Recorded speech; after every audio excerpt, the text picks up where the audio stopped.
الحمد لله رب العالمين والصلاة والسلام على سيد المرسلين وعلى آله وأصحابه أجمعين أما بعد فقد قال الله تبارك وتعالى في القرآن المجيد والفرقان الحميد ولله الأسماء الحسنى فادعوه بها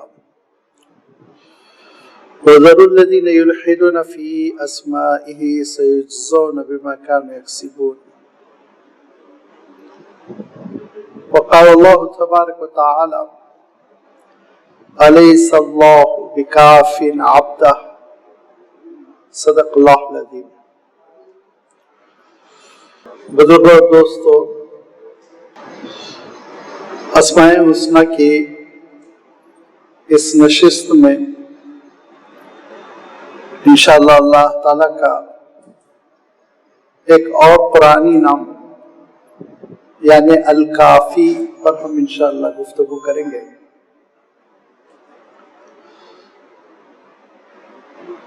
کیونکہ اس مجلس سے پہلے جو مجلس منعقد ہوئی تھی رمضان المبارک سے پہلے، اس میں ہماری گفتگو ہوئی تھی الحسیب پر، جس کا تسلسل تھا الکفیل الوکیل سے، کام بنانے والا، ذمہ داری لینے والا. چونکہ اللہ تعالی بندوں کی کفالت کرتا ہے، کام بناتا ہے، بگڑی سنوارتا ہے، اسی لیے اللہ تعالی کی یہ صفت کفیل کے معنوں میں بھی آئی، وکیل کے معنوں میں بھی آئی.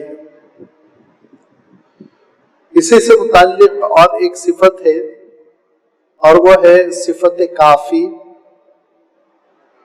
جو بہت عجیب و غریب اور بڑی اہم صفت ہے. اسماء حسنی میں اس صفت کی ایک اہمیت ہے، اور خود اسماء حسنی کی جو اہمیت ہے وہ آپ جانتے ہیں کہ اللہ تعالیٰ ارشاد فرماتا ہے کہ دیکھو اللہ کے پیارے پیارے نام ہے، فَادْعُوهُ بِهَا، ان کے ذریعے سے تم دعائیں کرو. چھوڑ دو ان لوگوں کو ذَرُوا الَّذِينَ يُلْحِدُونَ، جو الحاد کرتے ہیں، بے احترامی کرتے ہیں، اسماء حسنی کو سمجھنے میں غلطی کرتے ہیں، وہ اپنی گمراہی کا مزہ چکھیں گے. یہ اسماء حسنی ہماری دعاؤں کا طریقہ اور ذریعہ ہے. یہ اسماء حسنی معرفت خداوندی کی کنجیاں ہیں، کلید ہیں. ان کے ذریعے سے وہ رب کی صفات کو سمجھ سکتے ہیں، کیونکہ اللہ تعالیٰ کی ذات کو سمجھنے کا حکم نہیں ہے، اسے روکا گیا. اور اللہ تعالیٰ کی صفات میں غور کرنے کا حکم دیا گیا. وہ رازق ہے تو کیسا رازق ہے، وہ خالق ہے تو کیسا خالق ہے، اس کی خلقت کیسی ہے، وہ مالک ہے تو اس کی مملکت کیسی ہے. ان اسماء حسنی کے ذریعے سے جو عقید توحید جڑ پکڑتا ہے وہ بڑا بیلنسڈ ہوتا ہے، بڑا